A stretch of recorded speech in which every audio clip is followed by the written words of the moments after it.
Hello and welcome to Talk the Walk. I'm Azam Khan. The 2022 United Nations Climate Change Conference, or COP27, wrapped up last Sunday in Sharm el-Sheikh, Egypt, after a week of discussions, meetings, and policy drafting by heads of state and climate delegates. On the last day, at the 12th hour, a landmark agreement was decided, salvaging the summit. Referred to as the loss and damage deal, it is an agreement for big polluters to contribute to a fund to pay for climate-related damage to developing nations, particularly the most vulnerable that contribute the least to climate change. The deal signaled hope for cooperation in the international community in the fight to save the planet as the window of opportunity rapidly closes. What does this historic agreement mean going forward? Will it make up for the glaring disappointments the summit failed to deliver on? Joining us to uncover the topic is author, renowned journalist, and founder of OneClimate Initiative, which tackles the challenges of climate change, Anuradha Armstrong. Mrs. Armstrong, thank you so much for taking the time to speak with me. Not at all. Very glad to be here, Azam. Obviously, the biggest takeaway was the loss and damage fund. So what was your reaction to that? Well, the first thing is that this loss and damage fund has taken a very long time to appear in a COP. Over 30 years. In fact, it started before the COP's process even began, with the small island states, the ones most vulnerable to being drowned by climate change with the sea level rise. They started fighting for it in the early 90s. But even at this late stage, nearly 30 years later, they had to really struggle to get it onto the agenda. And it was only when the climate envoy for the EU really made a big push for it. There was a lot of drama, a charged atmosphere, that it finally broke through. And the southern delegates from, people from the global south were extremely surprised and delighted that it had finally broken through. But as you rather indicated in your intro, getting it onto the agenda is one thing, but there are still two major problems. One is that this is only to get some sort of fund, some sort of facility set up. It'll be another year before the fund is set up, and it's after that the fund will start to be filled up with money. And there's no promises or commitments yet about who will really fill the fund up with money, or how much, or when it'll all start. So there's still a long way to go. And the other bigger problem is, it's all very well to provide loss and damage funding, say to a small country like Tuvalu, which is in great danger of being drowned by sea level rise and storms.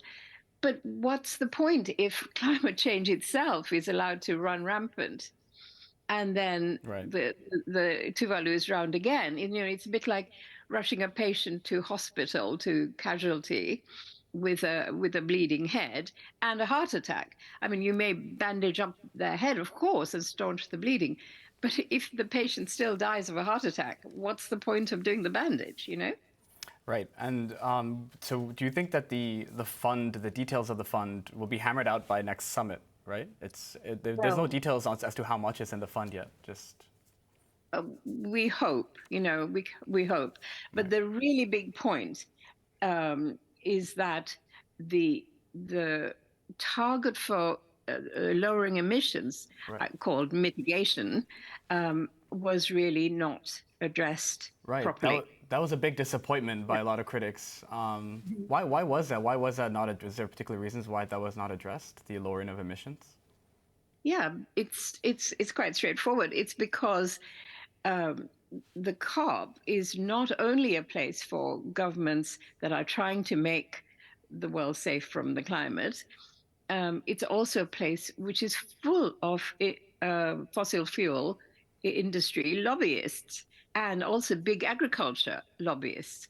And while they have tremendous power over the COP, and some of the very big petrostates and gas states, Russia, Saudi Arabia, a load of countries which don't want these things to change. And they set up kind of side stalls around the COP. And it was almost like a trade fair for these countries, and I mean, there were 636 delegates who were straight up from the fossil fuel industry. I mean, that's bigger than almost all the other countries. I think there was only one country delegation that was bigger than that contingent. So almost everything that countries try to do who want to lower emissions is countermanded then by the powerful countries. I mean, I was giving a talk once to a group of school kids, sixth formers, and I asked them, over the quarter of a century or more that COPs have been producing what they call cover text, the final declaration. What proportion of those cover texts, I asked them, do you think was devoted to cutting down fossil fuels, since they are the major cause of climate change? Right. How much of these reports addressed fossil fuels? And they said, is it 90% of these final cover text? Is it 40%? Is it 5%? Is it, and they said, oh, well, maybe half the reports were devoted to this. And I said, no, the answer is zero. Zero. None of these texts, which come from a conference specifically designed to tackle climate change, none of them ever even mention oil or gas or coal till last year in COP26, when finally one line was allowed through mentioning coal, only coal, not oil and gas. The point is that the media then really got in on this thing that happened right at the end of Glasgow, which is that they reported the Indian minister also chumming up with the Chinese contingency, that they blamed India and China for nearly wrecking the Glasgow conference because they had changed the wording from phasing out coal to phasing down coal. But what the media didn't report on properly was that what the Indian minister was saying is, why pick on coal, which is something that poorer countries, developing countries, have a lot of and will need to phase out of slowly. We can't just phase them down. It's easy for the rich countries, which have already phased down and are on the point of phasing out coal. So it's easy for them to say that. But the rich countries are hanging on to their oil and gas and not mentioning them. And he said, surely all these fossil fuels have to be addressed, not just pick on coal. But that little bit was snipped out, that the Indians didn't want to fix on coal.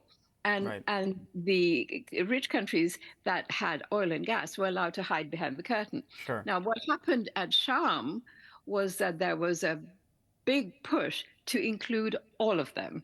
And that this was a really important thing that happened in Sharm, that finally they were pulled out from behind the curtain, and this was raised again and again. Right. I feel like there was an overall focus on this financial structuring of a lot of these proposals and deals. How did this reach this level of rich countries versus a global South countries dilemma, so to speak? Okay. Well, the issue is that for many, many years during the course of these COPs, the issue was who is allowed to emit how much, right? And the rich countries, which have spent 200 years polluting the atmosphere, said that all countries had to curb their emissions. And the poorer countries said, this isn't fair because you've got rich off the back of all this polluting fossil fuels. How come we are now finally starting to use them and trying to prosper? We are being stopped. You should stop, not us. But then a change appeared when renewables started to come on the scene and to become cheaper and viable. And this changed the picture. And because then poorer countries could use a lot of energy, but it wouldn't be polluting anymore because they would be using clean energy. So the game changed. And they made what was called a grand bargain, which is, okay, we will switch from using our polluting energies to using renewable energies, but you, the rich countries, need to give us the finance to help us do that. Right. We must have a just transition, people said, not just throw workers out from the old jobs and not have jobs. It wasn't their fault that Right. people were producing these dirty energies. Right. So that's where it began, with a request for $100 billion per year, which has never been actually met. And now, adaptation funding and mitigation funding and, more little tiny pockets of money. But it's not really serious. I mean, the South, the world, actually, the whole world, to transition to clean energy needs, it's been estimated, between $4 and $6 trillion, which sounds like a large sum of money, of Right. course, and per year, that is. But it isn't such a large amount when you think that the world is currently spending $6 trillion per year of taxpayers' money, that's taxpayers like you and me, to subsidize the fossil fuel industry. Would you believe it? Something like 8% of a poor country's GDP spent on fossil fuels. So the money is there, but at the moment we're using that money to destroy the world and then saying we haven't got the money to save the world. Right. Mrs. Armstrong, I need to pause you right there while we take a quick break. Don't go anywhere. After the break, we'll be back with Anuradha Armstrong. Stay tuned. Thank you.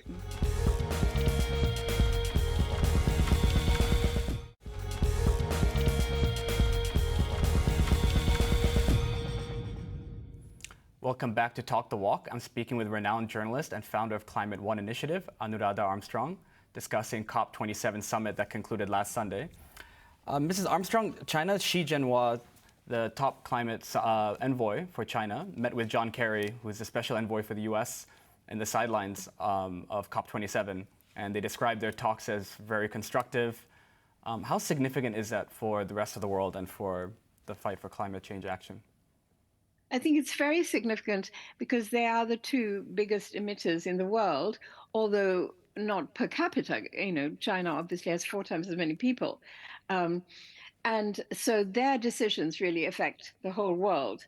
And the effect of the media really needs to be underlined again, as I did earlier, because there was a lot of skepticism in Western media that they will get together, that they will have talks.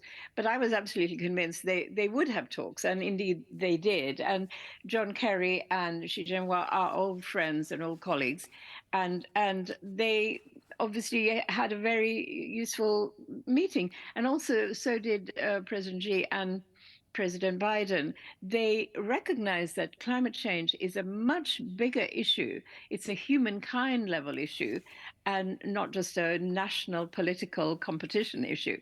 And so they put aside their national differences and had this high level talk, which is absolutely what we all need to do, all the countries need to do. Right, and you yourself have been advocating for climate change for so long, for so many decades, and in many different facets, whether it's through media, through the books you've written, and being part of delegations to different summits like the previous COPs as well. So could you just explain, just describe to me that journey, what that's been like? Well, I was very lucky that I met Dame Barbara Ward, who was who wrote the groundbreaking report "Only One Earth" back in 1972, where even then she predicted exactly what the carbon ppm, the carbon molecules number, would be in 2005.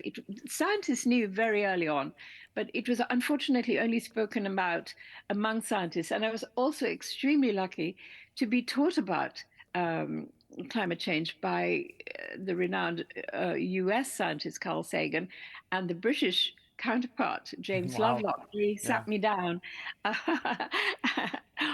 in my room in Oxford and just taught me, and it was wonderful. But I found that nobody else would listen to me. I mean, for example, there was a huge campaign in the UK called "Make Poverty History," but they didn't mention climate change in the elements that made poverty so bad. Even though climate change is the greatest poverty creator, the big NGOs took years before they came on board, most of them. Not the environmental NGOs, but the human rights NGOs just saw that, climate was something to do with the environment, which is kind of scenery, not a really human rights issue. And it took years for us at One World and One Climate to really show them that this was not the case, that the two things, human rights, the right to live, the right to have a clean environment, the right to health, all these things are absolutely bound up with the climate. And one thing that was really good about the Sharm draft that did come through was that in addition to the loss and damage, was that there was a clause saying that people have a human right to a good environment that is sustainable for them.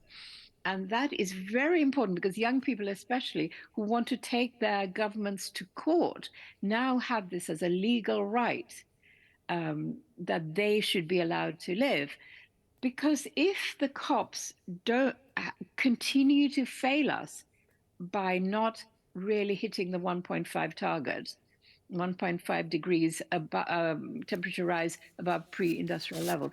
If they keep failing to do this, then we are not only failing a UN process, we are failing indigenous peoples, we are failing local communities, we are failing our future generations, we are failing the ocean, the cryosphere, forests, we're failing all the animals and plants and trees in this world. We're failing everybody, we're betraying everybody, and at least 4 billion people may die, maybe more than that. Can you believe such a thing?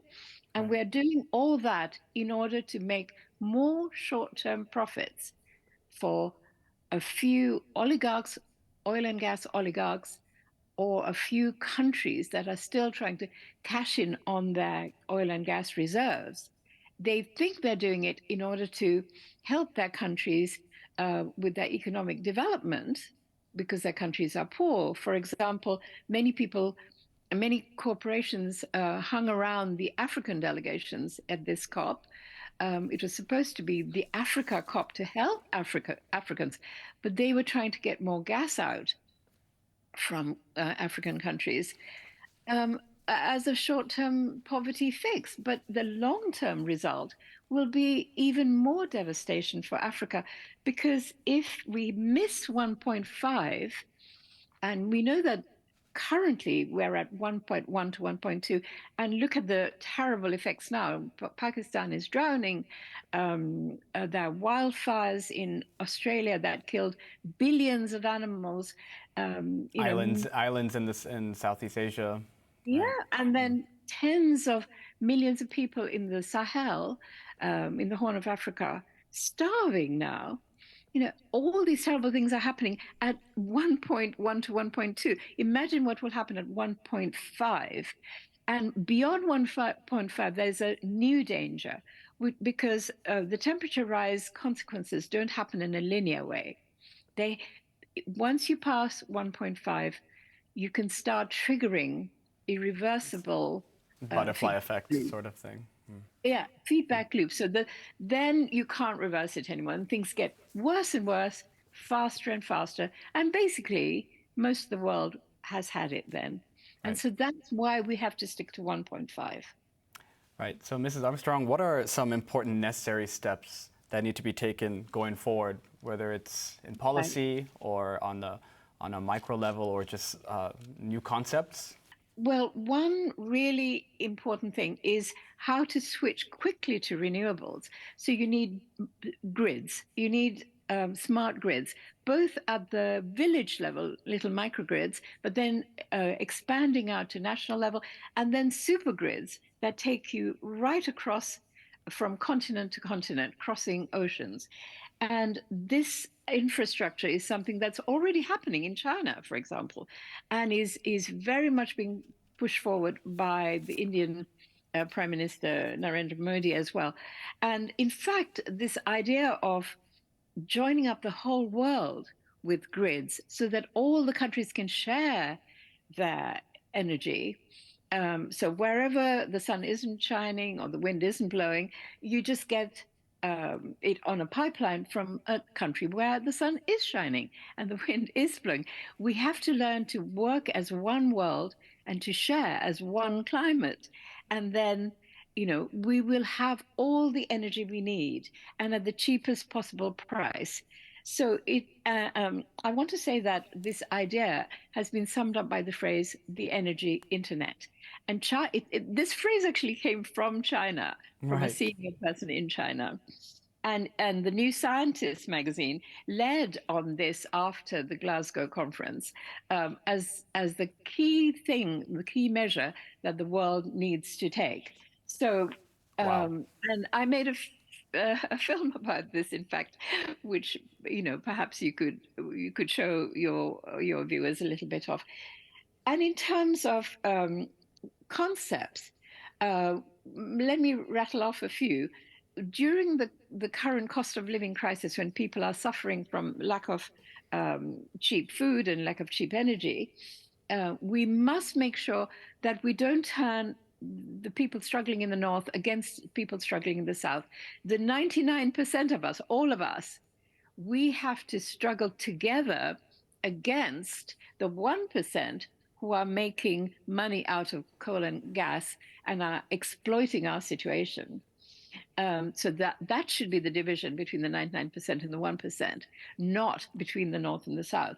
Secondly, we need the big agriculture lobbyists to be as accountable as the big fossil fuel lobbyists.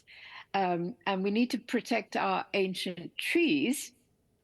So what are some obstacles to this energy internet? That's amazing that China is the one that's trying to spearhead it now. What are some obstacles, and how can they be overcome? Okay, there are no real technical obstacles. They have all been solved by brilliant engineers and scientists. The obstacle is political will. And the vested interest, this is very well researched and known that the oil and gas companies are trying to slow all this down. It's as simple as that. Um, but there are fortunately politicians who are fighting this, like President Lula of Brazil has come in now, and he has vowed to, for example, stop cutting the trees in the Amazon, because the Amazon was in the process of switching in some areas from being the trees there being a carbon absorber to being a carbon emitter. Can you believe it? Right. So So I all think, the yeah, I think actually with China spearheading it, like you said, it plays into the fact that the world is moving more towards regional cooperation, generally, with geopolitics, and I think that's possibly, what's going to be needed more of in this fight for climate change. It can't just simply be the rich nation and the global south. There must be a lot more regional cooperation for Exactly. progress. And cooperation was one of the things that was really stated at the Sharm el-Sheikh COP as one of the things they were looking forward to. As it happened, it was a huge struggle and without much cooperation, except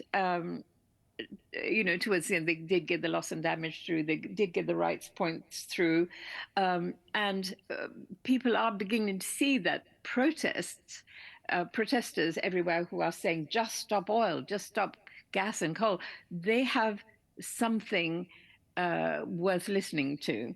And if somebody says, well, it's all very well, these super grids, and the wind doesn't blow always and the sun doesn't shine. We just have to remind them, if we all cooperate and if we all share, then there will always be a place where the sun is shining. There will always be a place where the wind is blowing. And we just have to use the energy internet and reach out for where the energy is available and share all the energy that we need. I believe that's all the time we have. Anuradha Armstrong, thank you so much for taking the time to speak with me. Well, thank you so much for having me. Thanks for tuning in, and we'll see you the same time next week. Goodbye.